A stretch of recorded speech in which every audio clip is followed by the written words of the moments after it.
lawyer, marketer, business owner, HR, payroll. Listen, you could wear a million hats. And part of that is why I'm super happy to be hearing from Marco Brown today. Our topic today is how to stop being a lawyer and start being a leader. So it's really taking off that lawyer hat and really putting on that business owner leader hat. I assume pretty much all of you know Marco, but for those of you who don't, and I actually didn't know this story. So the reason that Marco started in family law was a good friend called and asked to help her get divorced. Very difficult situation. He had never done a divorce before, knew he needed to take the case. That night, before he met with her, he stayed up until 3 a.m. reading everything he possibly could about family law. Whatever he read that night worked because they got a great result. Honestly, he'd never thought about being a divorce attorney before that, but after his friend, he was hooked. The part that I do know about Marco's background that's awesome. So he grew up in a little village in Alaska, like literally 85 people in the village. Kids from places like that don't become successful lawyers. However, thankfully, his parents expected big things for their kids. They expected them to be like their grandmother, who had a doctorate and was a special education professor.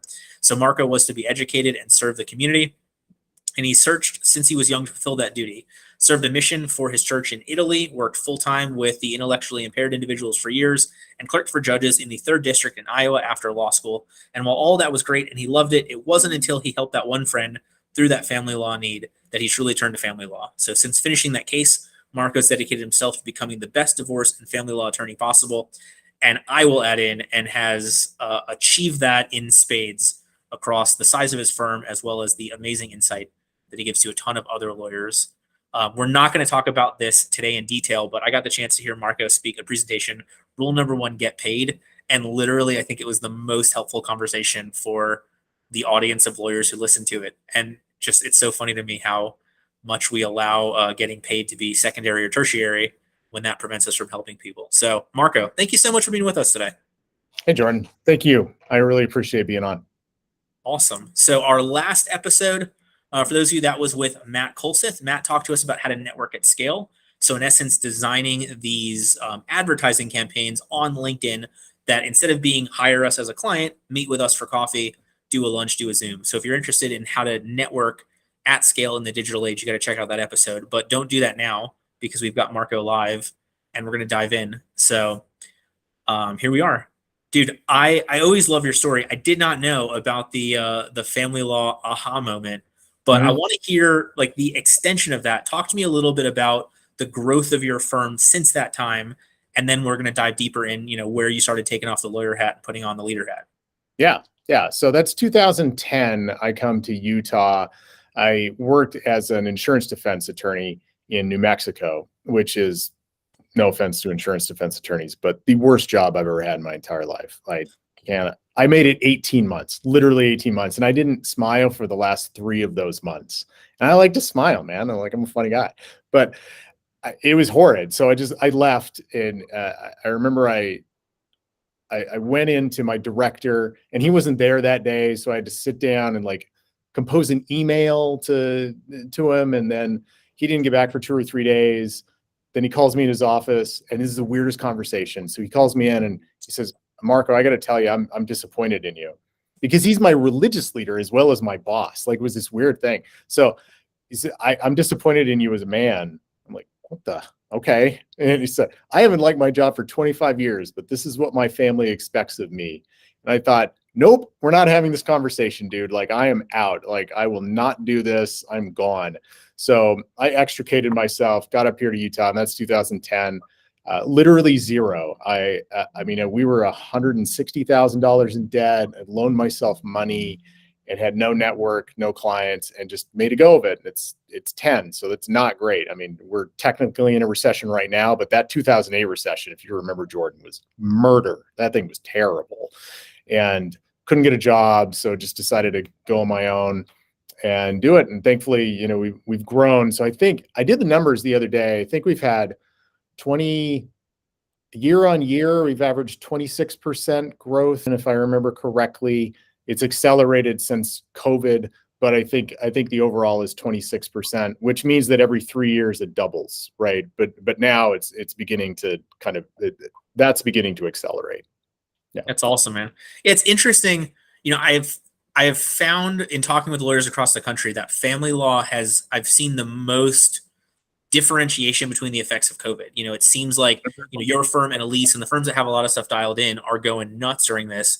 I've had other firms that were like, it prevented so many people from going to clubs and getting drunk and cheating on their spouse, and and they can't afford to live differently, so they've gone through therapy. As COVID has kept people together, and it's interesting to see that. Yeah, see, for us, it's like cabin fever, right? You realize when COVID starts and you're all stuck together, you're like, I cannot do this anymore. So it really accelerated. It's decelerated, so it's leveled off, but for us, it's leveled off high because we were well positioned in the market, just like Elise and Michelle Delino and Billy Tarasio, right? Like they were good in the market too. So they've just, I mean, quite honestly, our largest issue to deal with right now is supply. Like we have all the demand, but I've had to shut down advertising for the last 3 weeks, and we haven't taken a new client because we have to hire 2 new attorneys. Like everybody's full, right? And so I'm searching for new attorneys. So it's a supply side problem now, and I've never had that problem before. Yeah, obviously, as a marketing company, we don't see that issue, although it's still a problem. It's a much less common problem than the demand issue. Yeah, it's a really interesting set of circumstances now. COVID has really messed up the market in like a number of different ways. Yeah. And so I guess I didn't to go farther. So now I know your firm is Brown Family Law. What was it before you were doing family law? It was Brown Law. Okay. So I'm an unimaginative person, just like all attorneys, and naming law firms. Hey, listen, I got to give you credit, man. There was a post, and I think it was on Max Law, where somebody was like, "I'm thinking about rebranding my firm away from my name," and you were just like, "Nobody cares. Here's my numbers. I'm Brown Family Law." So no one cared. Like, yeah, honestly, a little bit of a tangent, but for those out there that are worried about naming their law firm, like you could call it 123. No one's gonna give.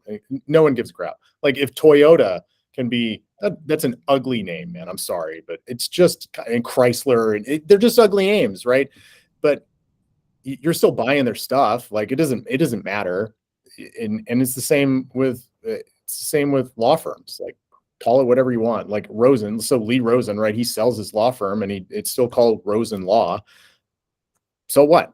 Like you can call it McDonald's and he's still going to sell because he does a good thing. Like it's a good product and good service. I'm just waiting for somebody to come out as call their law firm a good law firm near me, just for the Oh, I know. Yeah. There's actually one in I think there's one in Utah. They call it Good Law, right? They just went with it. Now I thought, I mean, if you're going to go with that, just call it Excellent Law, right? Right. Like, I don't understand. Why, but whatever. Why commit to a C+, B-? Yeah, exactly. Like go for the A, man. Go for the A. As on the flip side of that, you have Florida, which told people they couldn't be like 1-800 Pitbull was an improper depiction of the thing. So Lord knows what they would do with Excellent Lawyer being unethical or whatever. All right, so it's 2010. You've got Brown Law. You're growing, on average 26% year over year. I guess first, when did you make the switch to Brown Family Law? When was that a commitment time? So that was recent. So that's within the last 6 months. The reason we did that is because I actually dislike my last name a lot. I'm glad I have my first name, Marco. I almost never use my last name. It's super generic, right? So we're going to move into different states. And I started doing the research on can Brown Law, can I port Brown Law, right? To have one corporate name.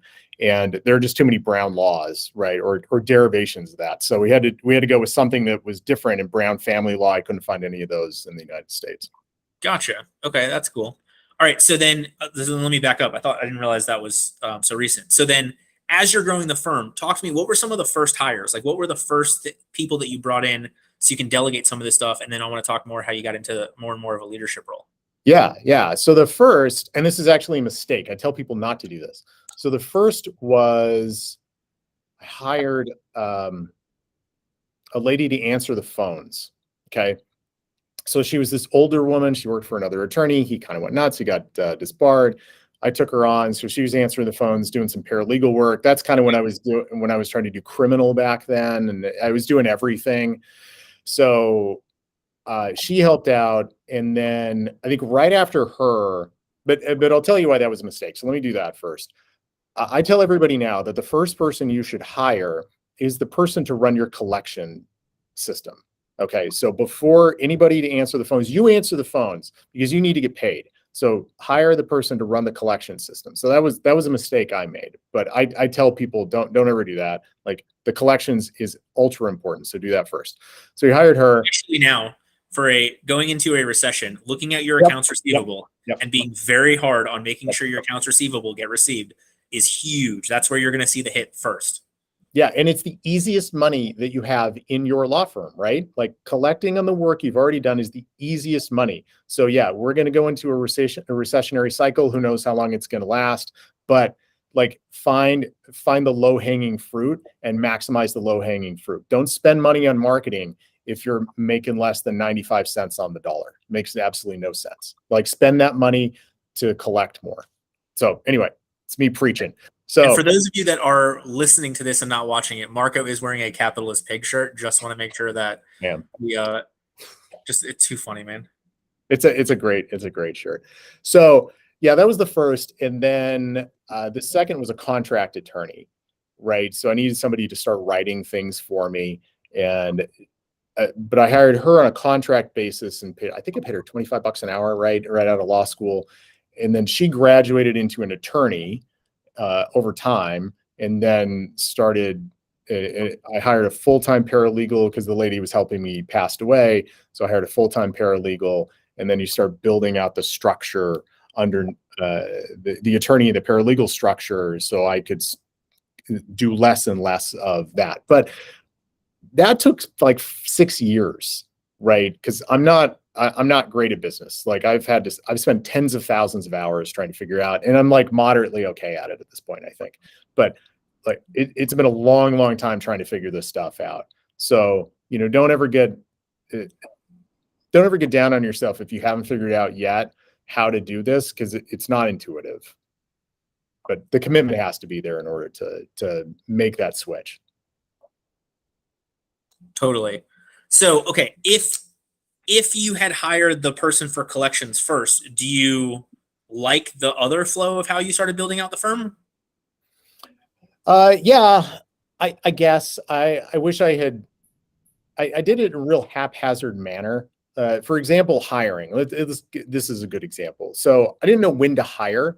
I would hire an attorney when I was up to my eyeballs in work. Like I was doing all of it. So when I had no more minutes in the day to get anything done, and I had enough revenue. So if I hired somebody, I knew that I wouldn't have to fire them because I didn't want to fire anybody. So that it was a very, very unscientific way of doing this, right? Not well delineated. It was like, I have to get this off my plate, so I need to go hire somebody. So I wish I had figured out kind of the system I have now. Back then, it would have made hiring much easier, and then it would have made the expansion process much easier, which would have saved a lot of time. And I would have been able to step away from that sooner to do more of the marketing and the actual business. And when you say the system you have now, are you talking from the standpoint of like hiring before you're at over 100% capacity, or are you talking about having more of a team?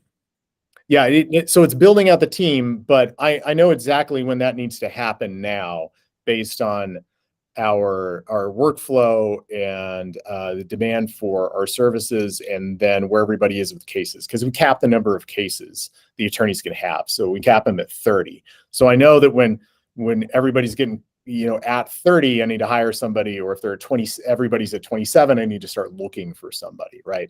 And so you can predict that, and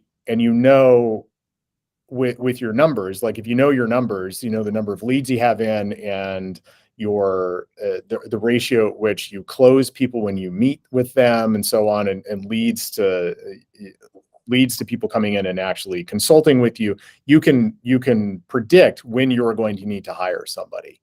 And if I'd known that back then, it would have been much easier, and we would have expanded much faster. And now when you're doing these predictions, are you talking about like historically we've done X, or are you doing historically plus the 26% growth, or like how do you? No, just historically we've done X. So I mean, if you come in and I have this many leads, we're going to get this many people who actually come in and meet with us, and then we know that we're going to close at a certain rate. So we know from this many people that we meet with, we're going to this many people are actually going to hire us. And then where is everybody, where are their case numbers? Like how is that gonna grow? So, and you can look at it historically over the months. So you assume some growth in it, but even if you didn't assume growth, if you are assuming growth, then you just you figure out that number too. So the leads are going to increase by this much, and then you have that predictive capacity. And you talked about, so I love that you're capping the number of bandwidth to handle the cases the way you want. On average, a year for these cases to close, and they've got these many cases at this point, they'll cycle through. Yeah. So we approximately know that number. It takes about 6 months to cycle